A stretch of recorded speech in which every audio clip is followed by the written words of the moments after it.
পাহাড়েশ্বর মন্দিরে পুজো দিতে গিয়ে আমাদের সাথে ঘটে গেল একটা বিরাট বড় স্ক্যাম কেন বলছি, পুরো গল্পটা শোনো তাহলেই বুঝতে পারবে। আমরা সবাই মিলে গেছিলাম বাবার মাথায় জল ঢালার জন্য। সেরকম বাড়ি থেকে সমস্ত কিছু পুজোর সামগ্রীর জোগাড় আমরা নিয়ে গেছিলাম।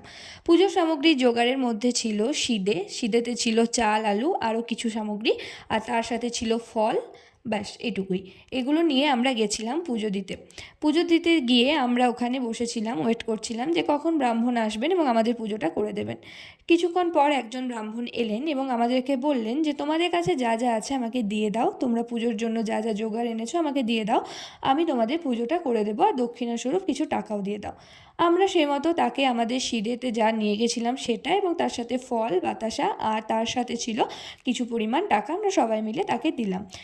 তিনি বললেন তোমরা একটু অপেক্ষা করো, আমি আসছি। আসছি বলে উনি যে কোথায় চলে গেলেন, ঘন্টার পর ঘন্টা বসে থাকার পরেও ওনার পাত্তা আমরা পাইনি। মানে মনে হলো উনি যেন এখান থেকে পুরো উধাও হয়ে গেলেন। মানে আমরা যখন ওখানে যাওয়ার পর ওনাকে দেখেছি, তারপর বেরোনোর সময় পর্যন্ত ওনাকে কিন্তু আমরা আর দেখতে পাইনি। তাই ওখানে আরেকজন পুরোহিত মশাই ছিলেন যিনি সবার পুজোগুলোই করে দিচ্ছিলেন, মানে ওখানে বসে বসে, উনি ছিলেন একটু বয়স্ক, তো ওখানে বসে বসে সবার পুজো করছিলেন। তো আমরাও গিয়ে বললাম যে আমরা তো আমাদের কাছে যা যা ছিল আমরা তো দিয়ে দিয়েছি, তো আমাদের পুজোটা কী করে করব।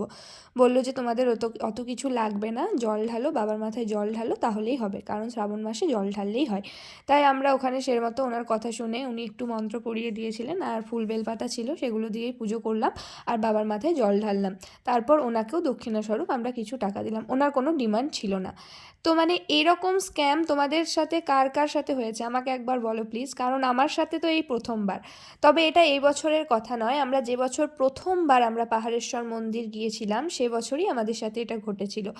সেই ঘটনা থেকে শিক্ষা নিয়ে আমরা আর কোনোদিন তো সেভাবে সিদে কিছু নিয়ে যাই না, আমরা শুধু ফুল বেলপাতা নিয়ে যাই, তার সাথে মধু ঘি, যেগুলো পুজোতে কাজে লাগে, আর দক্ষিণাস্বরূপ আমরা কিছু টাকা দিয়ে দিই। আর যিনি পুরোহিত আমাদেরকে প্রথম বছর পুজো করিয়ে দিয়েছিলেন, যিনি ব্রাহ্মণ, বয়স্ক ব্রাহ্মণ যাকে বললাম, তো তার কাছেই আমরা পুজো করাই। তো কেমন লাগলো অবশ্যই জানিও, আর ভিডিওটা ভালো লাগলে লাইক, কমেন্ট, শেয়ার করবে। টাটা।